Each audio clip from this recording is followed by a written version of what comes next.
What's happening, people? When you're trying to understand something, a subject, an object, yourself, or reality especially, there's really two distinct ways of going about this. Number one, you can tear everything apart until you get to some essential layer where you understand everything built upon that foundation from that point.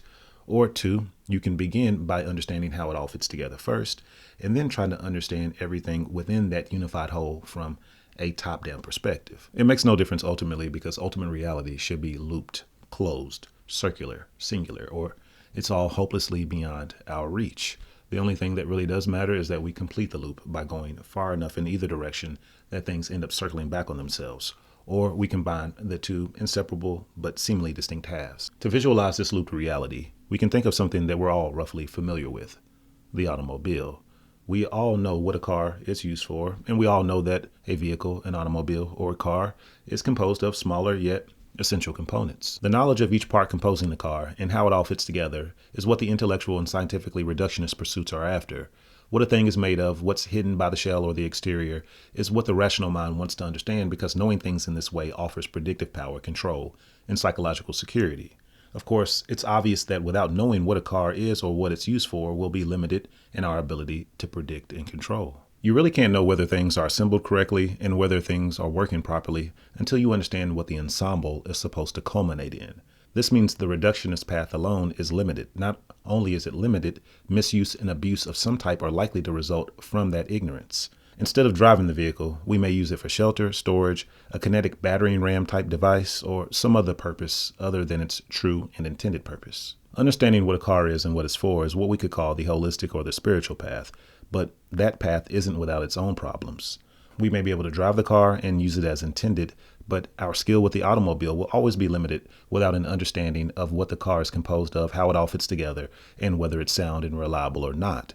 Failing to acquire detailed knowledge about the car causes us to lack confidence that it will support us and that it won't hurt or kill us. A sane and healthy Formula One driver is only able to push the world's most dangerous and outrageous vehicle, car, whatever you want to call it, to its limits because he knows that the engineering that went into his vehicle is unrivaled. Misabuse and misapplication are also a problem when we know a thing in its entirety but lack an understanding of what it's composed of. The understanding of the transmission's functions and weaknesses, or the engine and tires' function and weaknesses, necessarily constrains our interaction with the thing, which keeps us from getting lost in fantasy and illusion about the thing. Knowing unflinchingly what a car is made of effectively puts so many holes in the curtain that is the illusion of status and identity that curtain no longer obscures the truth of the thing. We can't help but see the thing accurately, as it is, as a vehicle composed of more essential components. Although both approaches lead to truth, my suggestion, my recommendation is to go the physical or reductionist way first, because this path creates structure for our minds and intellect by providing us some type of scaffolding or framework, in a sense, for our subjective and intuitive experiences. This also helps us prevent getting lost, from getting detached from reality. We don't lose ourselves because now we have objectivity and we have a reliable and steady frame of reference. However, the structured and physical path is just as tricky to navigate as the subjective one, because it can easily lead to overconfidence and certainty, which necessarily constrains investigation and understanding to only that which is tangential to the status quo. In short, it can constrict to the point of suffocation and stagnation. To be abundantly clear, we don't lose going in either direction, just as long as we remember to push to completion. Whatever underpins all reality in existence contains the universe as a whole, and necessarily a limitless, boundless reality that would be a or the true universe includes the thing or things underpinning reality itself. Whatever we understand going the holistic, spiritual, or the intuitive path should support what we experience about reality and ourselves, and whatever we understand going the physical or the reductionist path should explain us and the experience that we have of this reality. We can tear everything apart or we can put everything together, but we should always remember that it's the same track approach from opposing directions. Either way we go, reality, ultimate reality, is a closed loop, a singular unbroken truth. So we're going to paint the same picture if we go far enough in either direction. If we go far enough, science becomes philosophical and eventually transcendental.